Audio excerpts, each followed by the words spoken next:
You guys okay? Okay, buddy, be safe. Okay, be safe.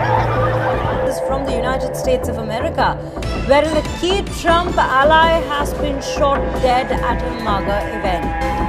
We continue to follow breaking news. Authorities are searching for a new person of interest following the assassination of conservative activist Charlie Kirk. Charlie Kirk has been shot. This is a dark moment for America.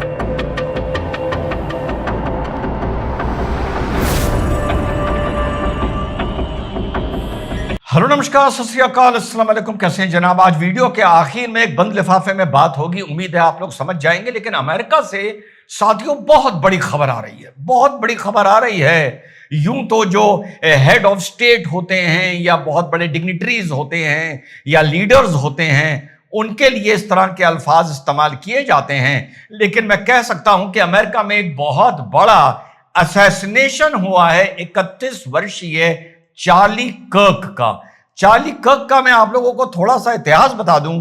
अगर हम social media की बात करें, कल के video से देखिए कितनी खूबसूरत चीज जुड़ी है। अगर हम जेन जी की बात करें तो चार्ली कर्क वॉज द पर्सन जिसने 2024 में डोनाल्ड ट्रंप के चुनाव के चलते, देखिए कल ये बात भूल गया था, जबकि बिकॉज चार्ली कर्क एक यूट्यूबर भी है, पॉडकास्टर भी है, राइट विंग कमेंटेटर भी है, ऑथर भी है, इन्फ्लुएंसर भी है, तो इसको मैं फॉलो करता था। और मैं आपको बताऊं, जब मैं इसकी भाषा शैली देखता था तो मुझे बिल्कुल ऐसा लगता था जैसे एक यंग डोनाल्ड ट्रंप बात कर रहा है। आसान भाषा में अगर इसकी पर्सनैलिटी को हम एक्सप्लेन करें, आज वाला डोनाल्ड ट्रंप नहीं, मैं बात कर रहा हूं कुछ महीने पहले वाला डोनाल्ड ट्रंप, क्योंकि पिछले कुछ महीने में कहीं ना कहीं डोनाल्ड ट्रंप की पर्सनैलिटी में, ऑरा में, मैं कम से कम एज अ कमेंटेटर और एनालिस्ट या स्टूडेंट एक गिरावट महसूस कर रहा हूं। तो ये मुझको बिल्कुल डोनाल्ड ट्रंप का एक यंग एज का एक एक्टिविस्ट लगता था। और 2024 के चुनाव में जो चार्ली कर्क ने बीड़ा उठाया था, वो जेन जी का माइंड कन्विंस करना कि आपको किस तरह से ब्रेन वॉश किया जा रहा है। इसने एक कैंपेन भी चलाई थी, you are being brainwashed. इसने एक कैंपेन भी चलाई थी, स्टूडेंट समिट जेन जी। तो देखिए, कल जैसे मैंने मोदी जी के बारे में आपको बोला था कि जेन जी ने सोशल मीडिया पे वो कमाल किया जो 2012 पे जिस आदमी के लिए मणिशंकर बोल रहे थे चाय बेचने वाला देश का प्रधानमंत्री नहीं बन सकता, नहीं बन सकता, नहीं बन सकता, जेन जी ने उसे इस देश का प्रधानमंत्री बनाया था। इसी तरह चार्ली कर्क को जिम्मेदारी दी गई थी यूनिवर्सिटीज को एड्रेस करने की। और चार्ली कर्क ने जो टूर किया था पूरा नॉर्थ साउथ ईस्ट वेस्ट, ये ज्यादातर यूथ से बात करता था, यूथ वोटर को टारगेट करता था और कैंपसेस में जाकर उन लोगों के जो रुझान था वो डोनाल्ड ट्रंप के तरफ मोड़ने का प्रयास करता था एज अ कैंपेन। इनका जो मुख्य चीजों से चार्ली कर्क का नाम जुड़ा हुआ था, 2012 में यह बंदा लाइमलाइट में आता। He was only 31 years of age. बहुत जल्दी इसको सोशल मीडिया पर सक्सेस मिला था और लोग कहते थे कि आने वाले 10 से 15 साल में he might be in a very strong position to be in the presidential race. तो विडंबना देखिए या अजीब और गरीब बात देखिए कि ही वॉज द पर्सन जो गन कंट्रोल के अगेंस्ट कैंपेन करता था and ultimately he was shot in the neck by a person जो एक ऊपर बिल्डिंग पे बैठकर जिसने गोली चलाई है और जो फायर के बाद भागता हुआ भी नजर आया है। अबॉर्शन राइट्स के अगेंस्ट ये कैंपेन चलाता था, इसकी कैंपेन चलती थी। LGBTQ राइट्स के अगेंस्ट इनकी कैंपेन चलती थी। क्रिश्चियन नेशनलिज्म को ये चार्ली कर्क प्रमोट करता था, बट इतना एक्सट्रीम में नहीं करता था जिस तरह से क्रुक्स क्लैन करते हैं। इतना एक्सट्रीम में नहीं, बिकॉज इसका जो अप्रोच था ये बेसिकली स्टूडेंट से बात करता था एंड एक बैलेंस्ड अप्रोच लेके चलता था। बट यस, अमेरिकन नेशनलिज्म की बात करता था, क्रिश्चियन नेशनलिज्म की बात करता था। और इन्होंने एक थ्योरी है रिप्लेसमेंट थ्योरी। रिप्लेसमेंट थ्योरी वही है जिसकी लगभग इस टाइम हर देश में, अमेरिका में, यूरोप में, इंडिया में, असम में, बंगाल में, हर जगह बात हो रही है। उसको जो एक एकेडमिक टर्म दिया गया है वो दिया गया है रिप्लेसमेंट थ्योरी। यानी एक थ्योरी ये है कि धीरे धीरे अमेरिका और वेस्ट में व्हाइट्स को रिप्लेस किया जा रहा है नॉन व्हाइट से, स्पेशली बाय द मुस्लिम्स। ये एग्जैक्ट रिप्लेसमेंट थ्योरी ये बोलती है।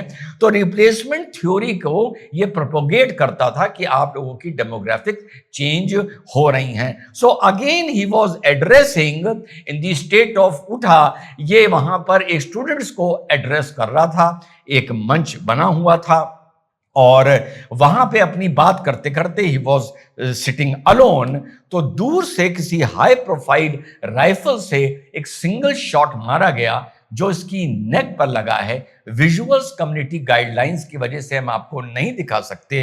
हो सकता है कोई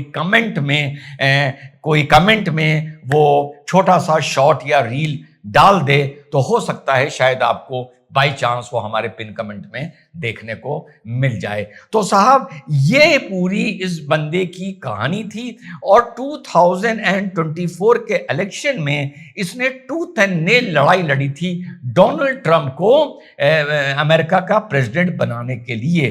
डोनाल्ड ट्रंप ने इसमें जो अपना पहला रिएक्शन दिया है, To my great fellow Americans, I am filled with grief and anger at the heinous assassination of Charlie Kirk on a college campus in Utah. And there has never been anyone who was so respected by youth. This is a dark moment for America.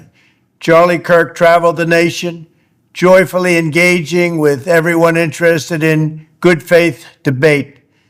His mission was to bring young people into the political process, which he did better than anybody. For years, those on the radical left have compared wonderful Americans like Charlie to Nazis and the world's worst mass murderers and criminals. जी हाँ साथियों, तो ये बात Donald Trump ने बोली है और ये वाकई जो उन्होंने डोनाल्ड ट्रंप ने बोला ये रेडिकल लेफ्ट का काम है। और इस तरह को, इस तरीके की पर्सनैलिटी को जितना, क्योंकि मैंने इसको काफी फॉलो किया था, मैंने जब एक बार देख लो तो बार बार वो चीज सामने आती रहती है। बहुत हाजिर जवाब बंदा था। तो जितना भी हम लोग ने पिछले दिनों में देखा कि डोनाल्ड ट्रंप जिस एजेंडा पे, जिस पोल प्रोमिसेस पर जीत के आए थे, जिस तरह से चार्ली कर्क उनके साथ लगे थे, जिस तरह से चार्ली कर्क अमेरिका की जेन जी को कन्विंस और इन्फ्लुएंस कर रहे थे कि this is the time to change, this is the turning point, जो 2012 में इन्होंने ऑर्गेनाइजेशन शुरू की थी, टर्निंग पॉइंट, और बाकी जितनी भी चीजें मैंने आपको बताई हैं, उस पूरी चीज का, उस पूरी कैंपेन का यूं कहें या ये एक बहुत खतरनाक खूनी अंत है। क्योंकि जिसको नहीं पता उसके हिसाब से उसको लगेगा कि कोई कमेंटेटर था, कोई यूट्यूब पर पॉडकास्ट करता था, वो मारा गया है। नहीं, इस बंदे की वहां की पूरी इकोसिस्टम में, वहां के मीडिया, सोशल मीडिया में बहुत वैल्यू थी, स्पेशली 2024 के चुनाव के बाद। तो जिस तरह से ये असैसिनेशन, मैं शब्द यूज कर रहा हूं, हुआ है, वो जो पूरी एक कैंपेन थी डोनाल्ड ट्रंप की, और बाकी आप लोग सब देख रहे हैं किस तरह से एंटी इमिग्रेशन का चल रहा है। शिकागो में क्राइम को लेकर रिपब्लिकन गार्ड्स भेजे जा रहे हैं, एलए में चल रहा है, लोग पकड़ पकड़ के अपने देश भेजे जा रहे हैं। देश एक तरह से बीच से फट रहा है, बट रहा है, ओपिनियन बट रहे हैं।